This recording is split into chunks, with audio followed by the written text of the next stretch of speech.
Jadi kebijakan penghentian sementara penempatan pekerja migran Indonesia itu diberlakukan bagi siapa saja, dan apakah negara penempatannya seluruh negara penempatan? Ibu Kanakar bertanya, kebijakan ini sampai kapan sih, Min? Nah, Bu Menteri bisa menjawab, ini kebijakannya sampai kapan, Bu, penghentian sementara ini, Bu?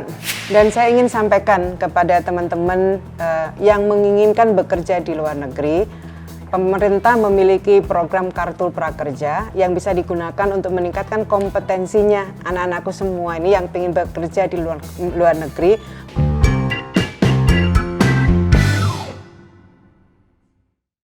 Halo rekan akar, ini video untuk kamu.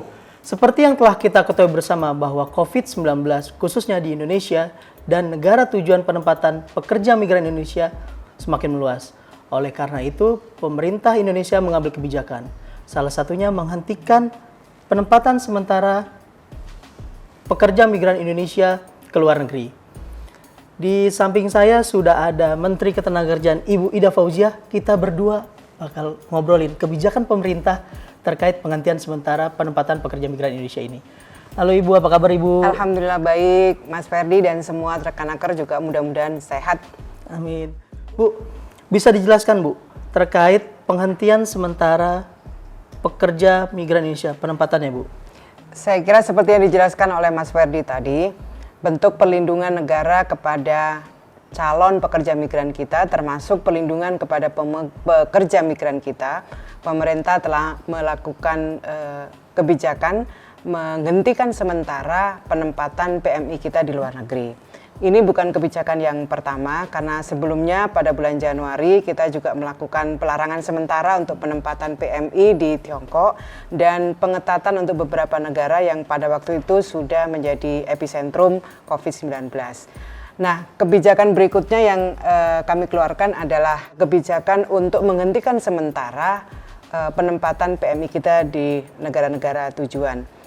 Pada tanggal 18 Maret tahun 2020, saya telah menandatangani Keputusan Menteri Ketenagakerjaan nomor 151 tahun 2020 tentang penghentian sementara penempatan pekerja migran Indonesia, dan ini berlaku tanggal 20 Maret tahun 2020. Penghentian berupa pelayanan pengurusan registrasi calon PMI dan proses lanjutan di dalam negeri, serta pelayanan verifikasi surat permintaan atau job order PMI di perwakilan Republik Indonesia di negara tujuan penempatan. Jadi kebijakan penghentian sementara penempatan pekerja migran Indonesia itu diberlakukan bagi siapa saja, dan apakah negara penempatannya seluruh negara penempatan, Ibu? Ya, Kemenaker itu berlaku bagi PMI yang ditempatkan oleh pelaksana penempatan. Kemudian yang kedua, PMI yang ditempatkan oleh perusahaan untuk kepentingan perusahaan sendiri.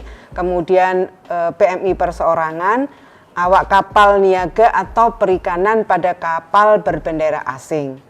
Kebijakan ini untuk negara mana saja? Kebijakan ini diperlakukan ke seluruh negara penempatan. Ke seluruh negara penempatan, Bu. Karena Mas Ferdi saya kira tahu penyebaran COVID-19 ini sudah hampir di seluruh negara, hampir 158 negara yang terjangkit virus ini. Bagi ini ada pertanyaan Bu dari rekan akar, Bu. Bagi PMI yang berada di luar negeri, Bu. Apa kebijakan Ibu Menteri? Buat saudara-saudara kita yang menjadi pekerja migran di Indonesia, saya kira dapat tetap bekerja sampai dengan perjanjian kerjanya selesai atau berakhir. Kemudian dapat memperpanjang perjanjian kerja yang sudah berakhir sesuai dengan kesepakatan antara PMI dengan pemberi kerja, dengan mempertimbangkan adanya jaminan keamanan dan keselamatan dari pemerintah negara tujuan penempatan. Ini penting yang harus digarisbawahi, adanya jaminan keamanan dan keselamatan dari pemerintah negara tujuan penempatan ini, karena kami harus memastikan bahwa perlindungan, keamanan, keselamatan itu diperoleh oleh teman-teman pekerja migran kita. Jadi perpanjangan itu harus melihat apakah memenuhi syarat tadi. Kemudian yang paling penting saya kira saya perlu sampaikan kepada teman-teman PMI yang sedang bekerja di luar negeri, harus mengikuti, mematuhi arahan dari pihak berwenang di negara penempatan dalam rangka mengatasi penyebaran COVID-19. Harus mengikuti protokol kesehatan yang telah diatur oleh negara penempatan. Ini mesti ada kedisiplinan yang tinggi.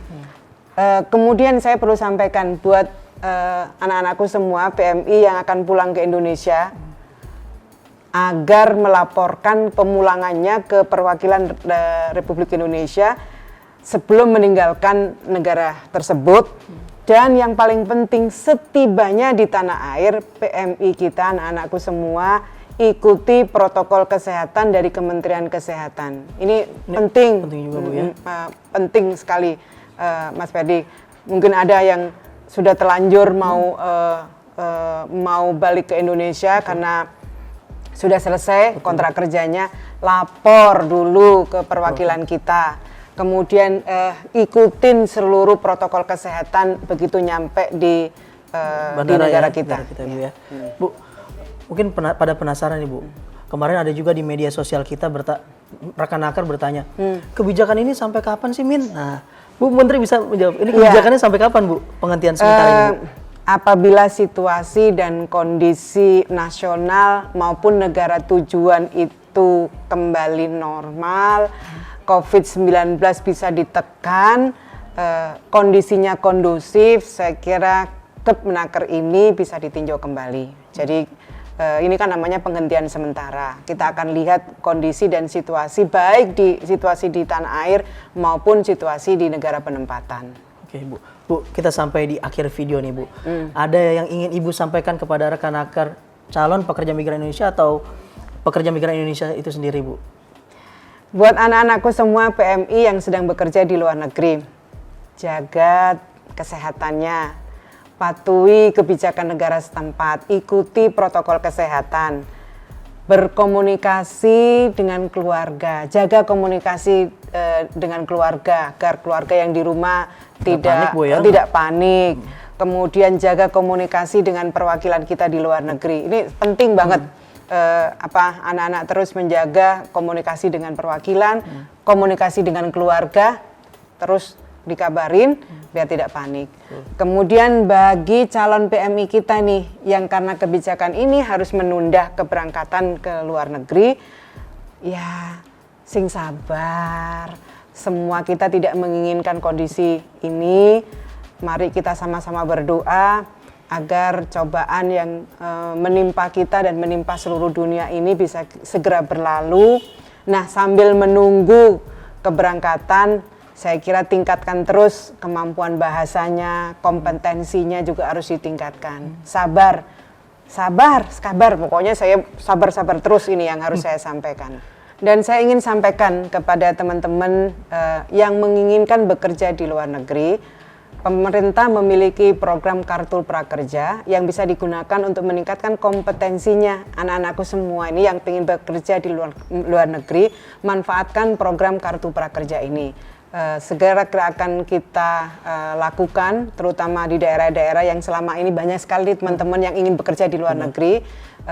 Daftarkan kalian semua melalui program Kartu Prakerja ini, sehingga nanti begitu kebijakan ini dibuka kembali, anak-anakku semua yang ingin bekerja di luar negeri sudah memiliki kompetensi dan siap bekerja di luar negeri. Oke. Itu bisa dicek di prakerja.go.id, Bu, ya? Iya, betul. Apa itu Kartu Prakerja, seluk-beluknya Kartu Prakerja, cara dapetinnya bisa di prakerja.go.id. Demikian rekan-rekan obrolan singkat kita terkait bagaimana kebijakan pemerintah menghentikan sementara penempatan pekerja migran Indonesia. Kalau kamu punya pertanyaan terkait dunia ketenagakerjaan lainnya, kamu bisa komentar di bawah ini. Jangan lupa like video ini agar kita terus semangat buat video untuk kamu. Demikian rekan-rekan, saya Ferry Ferdiansyah dan Ibu Menteri Ketenagakerjaan, Ibu Ida Fauzia undur diri. Salam kompeten. Salam kompeten.